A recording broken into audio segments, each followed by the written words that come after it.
নারে তাকবীর, আল্লাহু আকবার।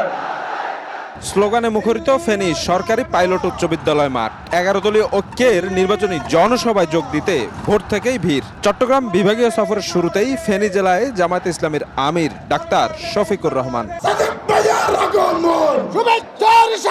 শুক্রবার সকাল 9টার পর একে একে মঞ্চে আসতে থাকেন দলগুলোর নেতারা। আসেন বিভিন্ন ছাত্র সংসদের নেতৃবৃন্দ।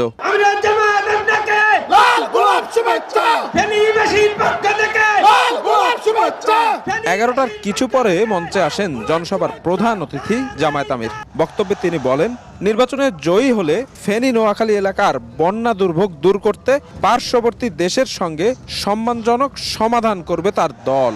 আল্লাহ যদি আমাদেরকে সেই সুযোগ দেন, আমরা জানি পার্শ্ববর্তী আমাদের প্রতিবেশী দেশের সাথে একটু এই ব্যাপারে ব্যাপার স্যাপার আছে, আমরা তাদেরকে শ্রদ্ধা করি, আশা করি তারাও আমাদেরকে শ্রদ্ধা করবে এবং তাদের সাথে আমরা ফ্রুটফুল ডায়ালগের মাধ্যমে আমরা এর শান্তিপূর্ণ সমাধান খুঁজে বের করবো ইনশাআল্লাহ।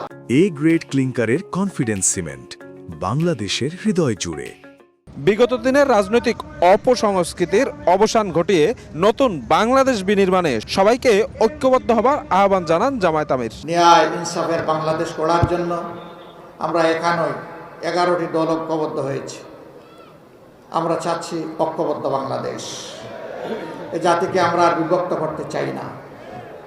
আমরা জাতিকে ঐক্যবদ্ধ করেই সামনের দিকে এগিয়ে নিতে চাই। নোয়াখালীর পক্ষ থেকে লাল গোলাপ শুভেচ্ছা।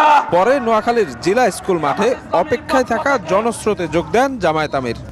স্লোগানে দলীয় প্রধানকে অভ্যর্থনা জানান নোয়াখালীবাসী। প্রধান অতিথির বক্তব্যে নোয়াখালীকে বিভাগ করা সহ যৌক্তিক দাবি পূরণের আশ্বাস দেন ডাক্তার শফিকুর রহমান। নোয়াখালী বিভাগ চাই। মাশাআল্লাহ, ভেরি ওয়ার্ম রেসপন্স। আপনাদের এই 6টা দাবি আমি বুঝতে পারলাম যে নোয়াখালীবাসীর প্রাণের দাবি। দোয়া করবেন, কথা দিচ্ছি আপনাদের সাথে বেইনসাফি করা হবে না ইনশাআল্লাহ। ইনসাফের মানদণ্ডে দাঁড়িয়ে অবশ্যই আপনাদের দাবিগুলো পর্যায়ক্রমে ইনশাআল্লাহ আমরা বাস্তবায়ন করব।